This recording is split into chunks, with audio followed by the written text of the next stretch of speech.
What would you say is the holiest day in the Jewish calendar? Yom Kippur? You know, that time where we don't eat anything and sit in synagogue all day praying? Sounds pretty holy and spiritual to me, right? Well, a 16th century rabbi known by the name the Arizal pointed out something hidden within the words of the holiday Yom Kippur. Something really eye-opening. He noticed that if you look at the name Yom Kippur in the Torah, it's Yom HaKippurim, literally the Day of Atonements. But if you separate out the words, it can be read as Yom HaKippurim, literally the day that is like Purim. In other words, the holiness and spiritual elevation of Yom Kippur is only like that of Purim. Purim is actually the holiest day of the Jewish year. What? You heard me. But what's so special about Purim? What is it about Purim that warrants it being the holiest Jewish day? Purim is a day of fun and festivity. We recall how Queen Esther saved the Jews of Persia from the evil decrees of the despotic ruler Haman. And we celebrate, we dress up, and we drink. It all seems very light-hearted. In fact, the Hebrew month of Adar, which Purim falls in, is associated with laughter. Purim is the holiday of laughter. So what, I ask you, is so holy about laughter? The answer? Everything. Laughter is fundamental to Jewish philosophy. In fact, the very first Jewish child is called Yitzchak, Isaac, which means literally, he shall laugh. Why? Well, have you ever wondered, what is it that makes us laugh? What is it about a punchline that is so funny? We laugh when we see something that appears to be going in one direction, and then suddenly it turns the opposite way.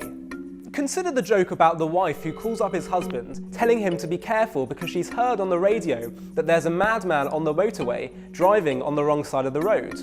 Madman, the husband tells her, there's hundreds of them. This joke makes us laugh because we don't expect the husband to be the madman. We laugh when the totally unexpected occurs. That's what a punchline is, when things are going in one direction and then suddenly they change into their opposite.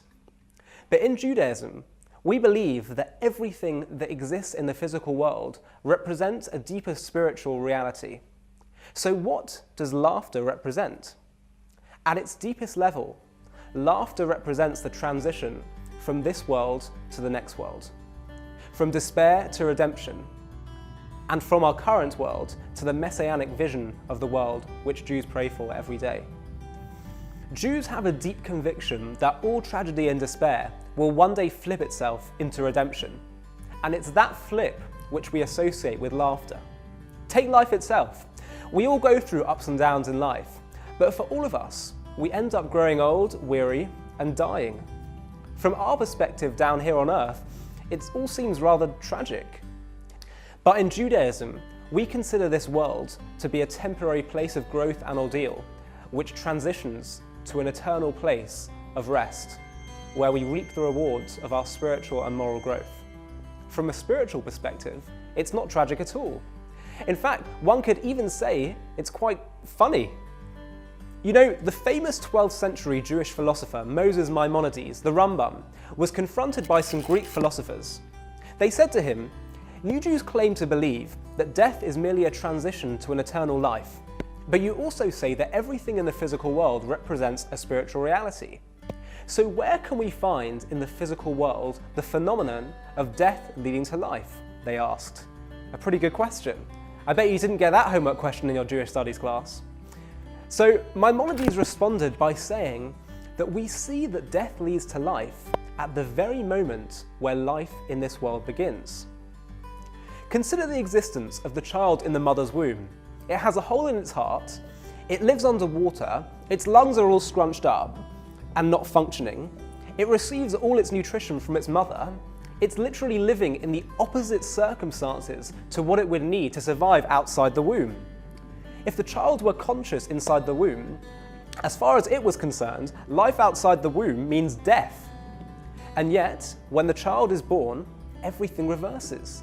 The hole in the heart fills up, the lungs pop open, the blood travels the other way, and the baby starts breathing.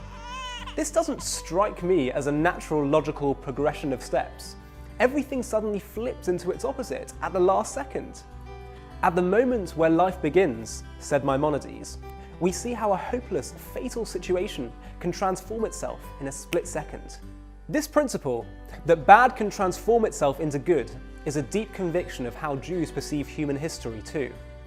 We believe that one day the world will be transformed from a world of chaos and despair to one of peace and contentment.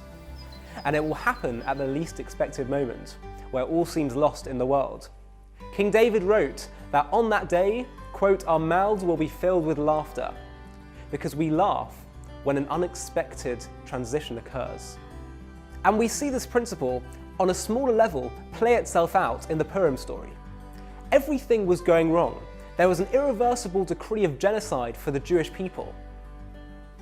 And yet, through one coincidence after the next, the evil Haman ended up being hung on the very gallows that he had built to hang Mordecai, the leader of the Jews. Everything reversed itself. This is the Jewish view of history and of life. The question is, though, whether you are able to hold on in the moments of darkness.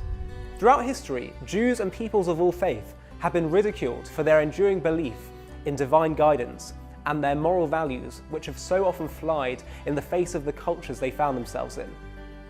But they were able to remain true to their values because they lived with the reality that one day, when the world gets turned around, they will be the right way up.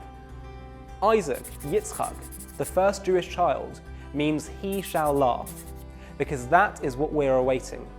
We as Jews haven't laughed much throughout our history, but it's the future laugh, the last laugh, that we are waiting for.